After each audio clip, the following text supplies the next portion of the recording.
Hello दोस्तों, आज के इस वीडियो में हम बात करेंगे कि अगर आप अपना पासपोर्ट बनवाने जा रहे हैं तो उसके लिए क्या क्या डॉक्यूमेंट आपको लगेगा।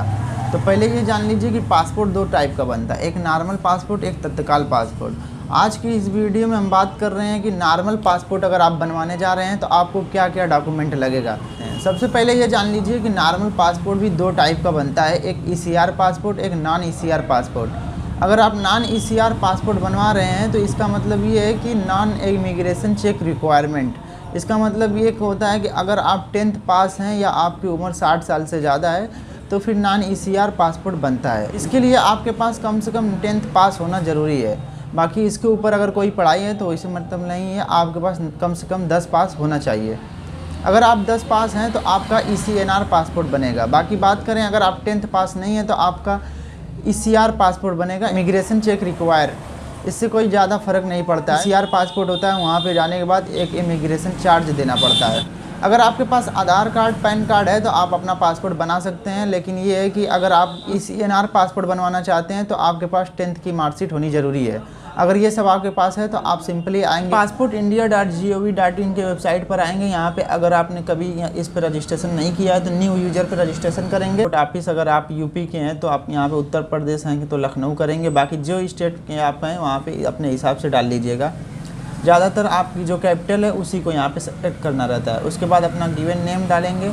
अगर आपका कोई सरनेम है तो वो यहाँ पे क्लिक करेंगे। उसके बाद date of birth, email ID, और यहाँ पे अगर आप अपने ईमेल आईडी को ही लॉगिन आईडी बनाना चाहते हैं तो यहाँ पे यस क्लिक कर देंगे। उसके बाद अपना पासवर्ड डालेंगे, कोई भी हिंट डालेंगे, उसके बाद रजिस्टर कर देंगे। रजिस्टर करने के बाद आपके ईमेल पर एक लिंक जाएगा, उस पर क्लिक करने के बाद अपना ईमेल डाल के उसको एक्टिवेट करना पड़ता है। एक्टिवेट करने के बाद आप यहाँ पे फिर से आएंगे और यहाँ पे एग्जिस्टिंग यूजर लॉगिन पे क्लिक करेंगे। एग्जिस्टिंग यूजर लॉगिन पे क्लिक करने के बाद अपना लॉगिन आईडी और पासवर्ड डाल के आप लॉगिन कर लेंगे। वहाँ फॉर्म आप सबमिट कर लेंगे। अगर उसमें कोई प्रॉब्लम आ रही है तो हम दूसरी वीडियो बनाएं, उसमें आप जाकर देख सकते हैं। अब बात करेंगे कि पासपोर्ट अपॉइंटमेंट लेने के बाद जब आपको पासपोर्ट अपॉइंटमेंट में जाना रहता है तो किन बातों का ध्यान रखना चाहिए। जाने से पहले इस बात का बखूबी ध्यान रखें कि अगर आपके पास आधार कार्ड है जो किसी साइबर कैफे से प्रिंट करके जेरॉक्स निकाला गया है और उसको लेमिनेशन किया गया है तो वो मान्य नहीं है। आपको आधार कार्ड डाउनलोड करना होगा। डाउनलोड करने के लिए आप गूगल पर जाएंगे, वहाँ से डाउनलोड कर लेंगे अपना OTP डालकर। डाउनलोड करने के बाद उसको एडोबी रीडर में ओपन कर उसको सिग्नेचर को वेरीफाई करें। अगर आपके एडोबी रीडर में कोई प्रॉब्लम नहीं है तो आप उसको वेरीफाई कर सकते हैं। फिर भी अगर आप उसको वेरीफाई नहीं कर पा रहे हैं तो हमारा कमेंट में नंबर दिया हुआ है, आप मैसेज कर सकते हैं। व्हाट्सएप मैसेज करेंगे, हम लोग यहाँ से वेरीफाई करके आपको दे देंगे।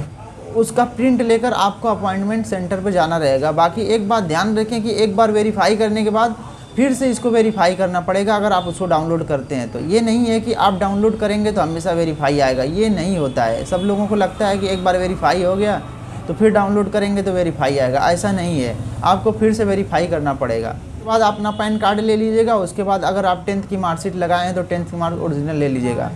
और बैंक पासबुक भी कभी कभी मांग लिया जाता है, इससे अच्छा है कि अपना बैंक पासबुक ले लीजिए।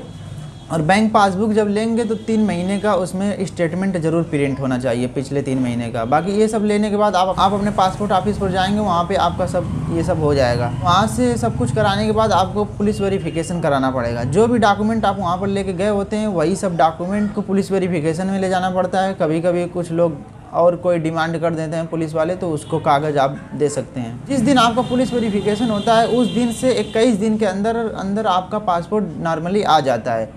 बाकी और भी कोई अगर क्वेश्चन होगा तो आप कमेंट में ज़रूर पूछिएगा। नेक्स्ट वीडियो में मिलते हैं।